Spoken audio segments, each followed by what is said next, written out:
Item ಯಾವುದೇ ಇರಲಿ try ಮಾಡಿ ಆಚಿ ಚಿಕನ್ ಮಸಾಲಾ. ಎಲ್ಪಿಜಿ ಅಭಾವದಿಂದ ಬೆಂಗಳೂರಲ್ಲಿ ಆಟೋಗಳಿಗೆ ಸಂಕಷ್ಟ ಎದುರಾಗಿದೆ. ಎಲ್ಪಿಜಿ ಬಂಕ್ಗಳ ಎದುರು ಆಟೋ ಸಾರಥಿಗಳು ಕ್ಯೂ ನಿಂತಿದ್ದಾರೆ.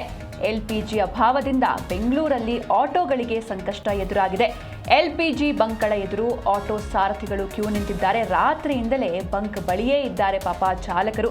ಸರತಿ ಸಾಲಿನಲ್ಲಿ ನಿಂತು ವೇಟ್ ಮಾಡ್ತಾ ಇದ್ದಾರೆ. 2.5 ಕಿಲೋಮೀಟರ್ ಸರತಿ ಸಾಲಿನಲ್ಲಿ ನಿಂತಿದ್ದಾರೆ ಚಾಲಕರು. ಕೊನೆಗೂ ಇಷ್ಟೆಲ್ಲ ಕಾದಿದ್ದಕ್ಕೂ ಕೊನೆಗೂ ಬೆಳಗ್ಗೆ 6 ಗಂಟೆ ಬಳಿಕ ಗ್ಯಾಸ್ ಫಿಲ್ಲಿಂಗ್ ಪ್ರಾರಂಭವಾಗಿದೆ. ಎಲ್ಪಿಜಿ ಅಭಾವದಿಂದ ಬೆಂಗಳೂರಲ್ಲಿ ಆಟೋಗಳಿಗೆ ಸಂಕಷ್ಟ ಎದುರಾಗಿದೆ.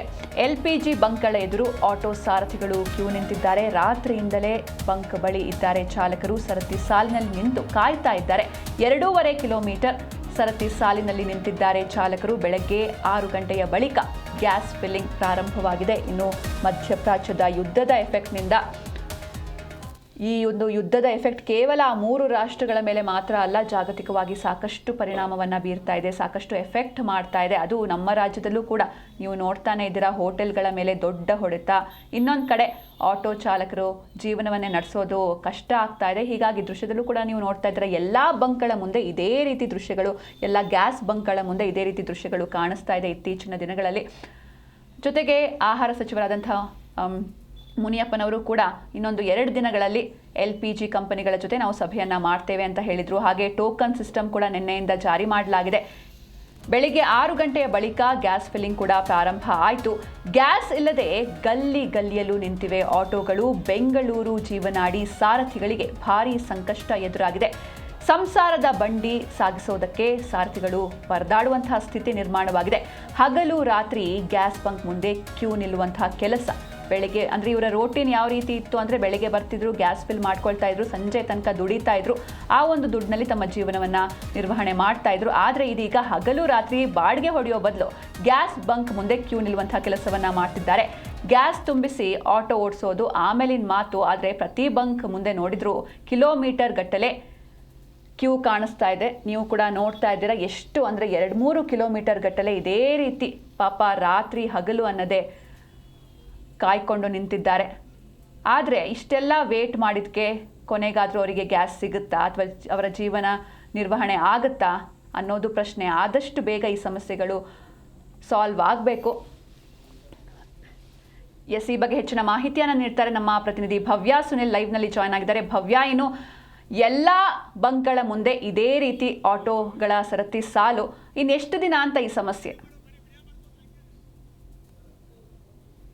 ಬೆಂಗಳೂರಿನ ಜೀವನಾಡಿ ಸಾರಥಿ ಅಂತಲೇ ಹೇಳ್ಬೋದು. ಪ್ರತಿಯೊಬ್ಬರು ಕೂಡ ಆಟೋದಲ್ಲಿ ಬಹುತೇಕ ಮಂದಿ ಹೋಗುವಂಥದ್ದು. ಸದ್ಯ ನಾವು ದೃಶ್ಯದಲ್ಲಿ ಏನು ನೋಡ್ತಾ ಇದ್ದೀವಿ, ಸರತಿ ಸಾಲಿನಲ್ಲಿ ನಿಂತಿರುವಂಥದ್ದು. ಅದರಲ್ಲೂ ಕೂಡ ರಾತ್ರಿ ಹೋಗಿ ನಿಲ್ತಾರೆ. ಯಾಕಂದರೆ ಅಟ್ಲೀಸ್ಟ್ ಮಾರ್ನಿಂಗ್ ಬರುವಂತಹ LPG ಗ್ಯಾಸ್ಗಳು ತಮಗೆ ಲಭ್ಯ ಆಗ್ಬೋದಂತ. ಸುಮಾರು ಬೆಂಗಳೂರನ್ನು ತೆಗೆದುಕೊಳ್ಳೋದಾದರೆ 45 ಮೆಟ್ರಿಕ್ ಟನ್ನಷ್ಟು ಗ್ಯಾಸ್ ಬೇಕಾಗುತ್ತೆ. ಸದ್ಯ 25 ಮೆಟ್ರಿಕ್ ಟನ್ನಷ್ಟು ಇರುವಂಥದ್ದು, 20 ಮೆಟ್ರಿಕ್ ಟನ್ನಷ್ಟು ಇನ್ನೂ ಕೂಡ ಅಲಭ್ಯವಾಗಿರುವಂಥದ್ದು. ಸೊ ಈ ಕಾರಣಕ್ಕಾಗಿ ಸದ್ಯ ಆಟೋ ಚಾಲಕರು ಬಹಳಷ್ಟು ಪರದಾಟ ಮಾಡ್ತಿದ್ದಾರೆ ಅಂತಲೇ ಹೇಳ್ಬೋದು. ಯಾಕಂದರೆ ನಾವು ಪ್ರತಿಯೊಂದು ದೃಶ್ಯದಲ್ಲಿ ಕೂಡ ನೋಡ್ತಾ ಇರ್ಬೋದು, ಗ್ಯಾಸ್ ಬಂಕ್ಗಳಲ್ಲಿ ಆಟೋ ಚಾಲಕರು ತಮಗೆ ಎಲ್ಲಿ ಒಂದು ಗ್ಯಾಸ್ ಸಿಕ್ಕರೆ ಅದನ್ನು ಯಾವ ರೀತಿ ಅಂದರೆ ದಿನನಿತ್ಯದ ಒಂದು ದಿವಸದ ಅವರ ಭವಿಷ್ಯ ಅಂತಲೇ ಹೇಳ್ಬೋದು ಆಟೋ ಚಾಲಕರದ್ದು. ಸೊ ಒಂದು ದಿನ ಅವರು ಆಟೋ ತುಂಬಿಸ್ಕೊಂಡು ಬಂದರೆ ಒಂದು ದಿನ 2 ದಿವಸ ಸ್ಟಾಪ್ ಮಾಡಬೇಕಾದಂತಹ ಪರಿಸ್ಥಿತಿ ಕೂಡ ನಿರ್ಮಾಣವಾಗಿದೆ. ಸದ್ಯ ಈಗಾಗಲೇ ಬಹುತೇಕವಾಗಿ ಪರ್ಸೆಂಟೇಜ್ ಅಷ್ಟು ಏರಿಕೆಯನ್ನು ಕೂಡ ಬಂಕ್ಗಳಲ್ಲಿ ಮಾಡಿರುವಂಥದ್ದು. ಒಂದು ಕಡೆ ಅವರಿಗೆ ಗ್ಯಾಸ್ಗಳು ಸಿಗ್ತಾ ಇಲ್ಲ, ಮತ್ತೊಂದು ಕಡೆ ಒಂದು ವೇಳೆ ಅವರಿಗೆ ಸಿಕ್ಕಿದ್ರೂ ಕೂಡ ಅದರ ದರ ದುಪ್ಪಟ್ಟಾಗಿರುವಂಥದ್ದು. ಸೊ ಈ ಕಾರಣಕ್ಕಾಗಿ ಆಟೋ ಚಾಲಕರು ತಮ್ಮ ಆಕ್ರೋಶವನ್ನು ಕೂಡ ಹೊರ ಹಾಕ್ತಾ ಇದ್ದಾರೆ. ಯಾಕಂದರೆ ನಮಗೆ ಒಂದು ದಿವಸದ ಕೂಲಿ ಏನಿದೆ ಅದು ಸಿಗೋದು ಆಟೋವನ್ನು ಓಡಿಸಿದ್ರೆ ಮಾತ್ರ. ಸೊ ಈ ಕಾರಣಕ್ಕಾಗಿ ಅಟ್ಲೀಸ್ಟ್ ಸರ್ಕಾರ ನಮಗೆ ಏನಾದರೂ ಸೂಕ್ತ ಕ್ರಮವನ್ನು ಕೈಗೊಳ್ಳಬೇಕಂತ ಸದ್ಯ ನಾನು ನಿಮಗೆ ಮಾಹಿತಿಯನ್ನು ಕೊಡ್ತಾ ಹೋಗ್ತೀನಿ. ಅಂದರೆ ಬೆಂಗಳೂರಲ್ಲಿ ಎಷ್ಟು ಬಂಕ್ಗಳಿದೆ, ಎಷ್ಟರಲ್ಲಿ ಬಂಕ್ ಖಾಲಿ ಇದೆ ಅಂತ.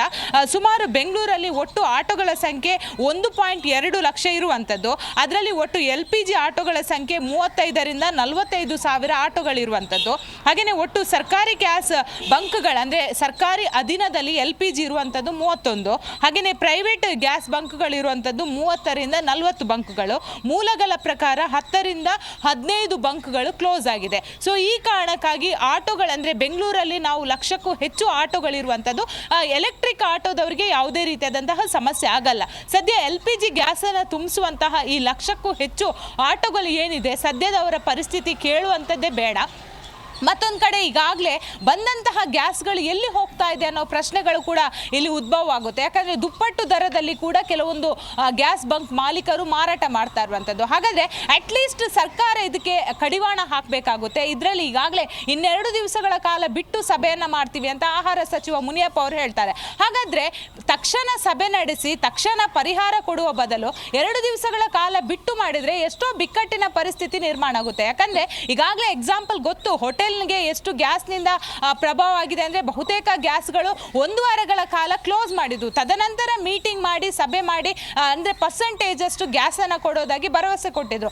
ಅದೇ ರೀತಿ ಈಗ ಬೆಂಗಳೂರಿನ ಜೀವನಾಡಿ ಅಂತಲೇ ಹೇಳ್ಬೋದು. ಆಟೋವನ್ನು ಮೆಟ್ರೋ ಬರೋ ಮುಂಚೆ ಪ್ರತಿಯೊಬ್ಬರು ಕೂಡ ಆಟೋದಲ್ಲೇ ಹೋಗ್ತಾ ಇದ್ದು. ಈಗಲೂ ಕೂಡ ಮೆಟ್ರೋ ಸ್ಟ್ಯಾಂಡ್ ಬಳಿ ಆಟೋಗಳು ಕೂಡ ಅವರವರ ಅಂದರೆ ಸ್ಥಳಕ್ಕೆ ಹೋಗಬೇಕಾದ್ರೆ ಇದೇ ಆಟೋಗಳು ಜನಸಾಮಾನ್ಯರನ್ನು ಕರೆದುಕೊಂಡು ಹೋಗುವಂಥದ್ದು. ಸದ್ಯ ಆಟೋದವರು ಪಾಪ ಗ್ಯಾಸ್ ಸಿಗದೇ ಇರೋ ಕಾರಣಕ್ಕಾಗಿ ಜನಸಾಮಾನ್ಯರ ಮೇಲೆ ಬರೆ ಹಾಕುವ ಪರಿಸ್ಥಿತಿ ಕೂಡ ನಿರ್ಮಾಣ ಆಗಿದೆ. ಯಾಕಂದರೆ ಇವರಿಗೆ ಸರಿಯಾದ ರೀತಿ ಗ್ಯಾಸ್ ಸಿಗದೆ ಹೋದಾಗ ದುಪ್ಪಟ್ಟಲ್ಲಿ ಗ್ಯಾಸನ್ನು ಖರೀದಿ ತುಂಬಿಸುವಾಗ ಅವರಾದರೂ ಏನು ಮಾಡೋಕ್ಕೆ ಸಾಧ್ಯ? ಸೊ ಹೀಗಾಗಿ ಜನಸಾಮಾನ್ಯರಲ್ಲಿ ಹೆಚ್ಚಿನ ದರವನ್ನು ಕೂಡ ವಸೂಲಿ ಮಾಡ್ತಾ ಇದ್ದಾರೆ. ಸೊ ಇಲ್ಲಿ ಆಟೋ ಚಾಲಕರಿಗೂ ಒಂದು ಕಡೆ ತೊಂದರೆ ಆಗ್ತಾ ಇದೆ, ಜನಸಾಮಾನ್ಯರಿಗೂ ತೊಂದರೆ ಆಗ್ತಾ ಇದೆ. ಸೊ ಸರ್ಕಾರ ಇದನ್ನು ಸರಿಪಡಿಸಬೇಕು. ಯಾಕಂದರೆ ಇಲ್ಲಿ ಇಬ್ಬರು ಕೂಡ ಜೀವನಾಡಿ ಅಂತಲೇ ಹೇಳ್ಬೋದು. ಜನರ ಸಮಸ್ಯೆ ಒಂದು ಕಡೆ ಆದರೆ ಆಟೋದವರ ಸಮಸ್ಯೆ. ಯಾಕಂದರೆ ಜನಸಾಮಾನ್ಯರಿಗೆ ಕೂಡ ಈಗಾಗಲೇ ಎಲ್ಲ ರೀತಿಯಾದಂತಹ ಬೆಲೆ ಏರಿಕೆಯಿಂದ ತತ್ತರಿಸಿ ಹೋಗಿದ್ದಾರೆ. ಯಾಕಂದರೆ ಏಪ್ರಿಲ್ 1ಕ್ಕೆ ವಿದ್ಯುತ್ ದರ ಆಗಿರ್ಬೋದು, ನೀರಿನ ದರ ಆಗಿರ್ಬೋದು, ಮೆಟ್ರೋ ದರ ಆಗಿರ್ಬೋದು, ಪ್ರತಿಯೊಂದು ಕೂಡ ಏರಿಕೆ ಆಗ್ತಾ ಇದೆ. ಅದರ ನಡುವೆ ಹೋಟೆಲ್ಗೆ ಡಿಪೆಂಡ್ ಆದವರಿಗೆ ಜನಸಾಮಾನ್ಯರಿಗೆ ಊಟದ ದರ ಕೂಡ ಇರುವಂಥದ್ದು.